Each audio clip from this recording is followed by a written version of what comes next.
عليكم ورحمة الله وبركاته. بسم الله والحمد لله والصلاة والسلام على سيد المرسلين وعلى آله وصحبه أجمعين ما بعد.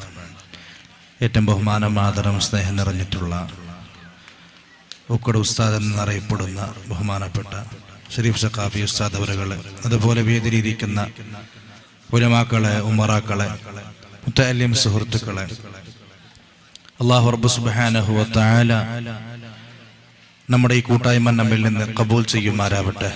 ഇവിടെ ഒരുമിച്ച് കൂടിയതുപോലെ നാളെ അവന്റെ സുഖലോക സ്വർഗത്തിൽ നമ്മേവരെയും ഒരുമിച്ച് കൂട്ടി അനുഗ്രഹിക്കുമാറാവട്ടെ.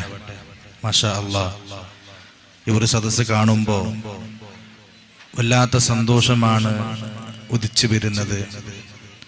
ഈ ഉക്കുട എന്ന് പറയുന്ന ഈ ചെറിയൊരു ഗ്രാമം, ചെറിയൊരു നാടായിരുന്നാലും വലിയ നാട്ടുകാരെ ഒരു സ്വഭാവമാണ് മാഷാ അല്ലാഹ് ഇതിലൂടെ നമുക്ക് മനസ്സിലാകുന്നത്.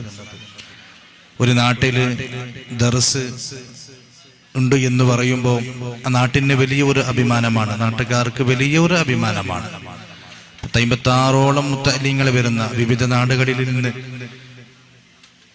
നാടുകളിൽ നിന്ന് മുത്തഅല്ലിമുകൾ ഇവിടെ പഠിക്കാൻ വേണ്ടി വരുന്നു എന്ന് പറയുമ്പോൾ ഈ നാട്ടുകാരെ സംബന്ധിച്ചിടത്തോളം വലിയ ഒരു തൗഫീഖാണ്, അനുഗ്രഹം നിറക്കപ്പെട്ടവരാണ് ഈ നാട്ടുകാർ.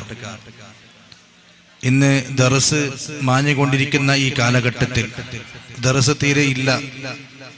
ഇൽമുമായി ബന്ധപ്പെടുന്ന പരിപാടി ഈ കാലഘട്ടത്തിൽ അസ്തമിച്ചു കൊണ്ടുവരുമ്പോൾ ഇവിടെ മാഷാ അല്ലാഹ് 56ഓളം മുത്തഅല്ലിമുകൾ ഇവിടെ പഠിക്കുന്നുണ്ട് എന്ന് കേൾക്കുമ്പോൾ വല്ലാത്ത സന്തോഷമാണ് തോന്നുന്നത്.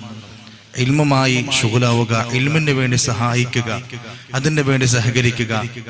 ബഹുമാനപ്പെട്ട ഈ അടുത്ത് ഒരു 2-3 മാസത്തിന് മുമ്പ് മുഖ്താർ തങ്ങൾ നമ്മുടെ വിട്ലാത്തില് നമ്മുടെ മാജി പ്രസിഡന്റുമായി ദിന ഷീത്തൽ ഇക്ബാൽ സാഹിബിന്റെ വീട്ടില് തങ്ങളോട് വന്നപ്പോ ഉക്കുടത്തിനെ സംബന്ധിച്ച് എന്നോട് പറഞ്ഞു, വലിയ അനുഗ്രഹിക്കപ്പെട്ട ഒരു നാട്ടുകാരാണ് ഉക്കുട നാട്ടുകാർ. കാരണം ഓരോ വീട്ടുകളില് 5-6 മുത്തഅല്ലിങ്ങളാണ് ഭക്ഷണം കഴിക്കാൻ വേണ്ടി പോകുന്നത്. മാഷാ അല്ലാഹ്, ആ വീട്ടുകാർ വലിയ അനുഗ്രഹിക്കപ്പെട്ടവരാണ്. ആ വീട്ടുകാർക്കും അല്ലാഹു തആല ആഫിയത്തും ആരോഗ്യം ദീർഘായുസ്സും അല്ലാഹു തആല അനുഗ്രഹിക്കും ആരാവട്ടെ. ഇതുപോലെയുള്ളതായിരിക്കുന്ന പരിപാടി നടത്തുന്നത് അവർക്കുള്ള പ്രതിഭകളെ ഒന്ന് പുറത്തിറക്കി ഇനി ഭാവിയിൽ അവർ മുദരിസായിട്ടും ഖതീബായിട്ടും വലിയ വലിയ ആലിമികളായി അവർ മാറുകയാണ്. അപ്പോൾ അതിന് വേണ്ടി സ്റ്റഡി ഒന്ന് ചെയ്യാൻ വേണ്ടിയാണ് ഇതുപോലെയുള്ളതായിരിക്കുന്ന പരിപാടി. മാഷാ അല്ലാഹ്, ഈ പരിപാടിക്ക് വേണ്ടി സഹായിച്ചവർ, സഹകരിച്ചവർ, അധ്വാനിച്ചവർ, കഷ്ടപ്പെട്ടവർ, നമ്മുടെ ഈ ഉസ്താദിന്റെ ദർസിന് വേണ്ടി സഹായിക്കുന്നവർ, കഷ്ടപ്പെട്ടവർ, അവർക്കൊക്കെയും അല്ലാഹു റബ്ബ് സുബ്ഹാനഹു വ തആല അർഹമായ പ്രതിഫലം ദുനിയാവിലും ആഖിറത്തിലും നൽകി അനുഗ്രഹിക്കും ആരാവട്ടെ എന്ന് ദുആ ചെയ്തുകൊണ്ട് എന്റെ ഈ ഒരു കൊച്ചു പ്രസംഗം നിർത്തുകയാണ്. വാഖിറു ദഅവാന അനിൽ ഹംദുലില്ലാഹി റബ്ബിൽ ആലമീൻ. അസ്സലാമു അലൈക്കും വറഹ്മത്തുള്ളാഹി വബറകാതുഹു.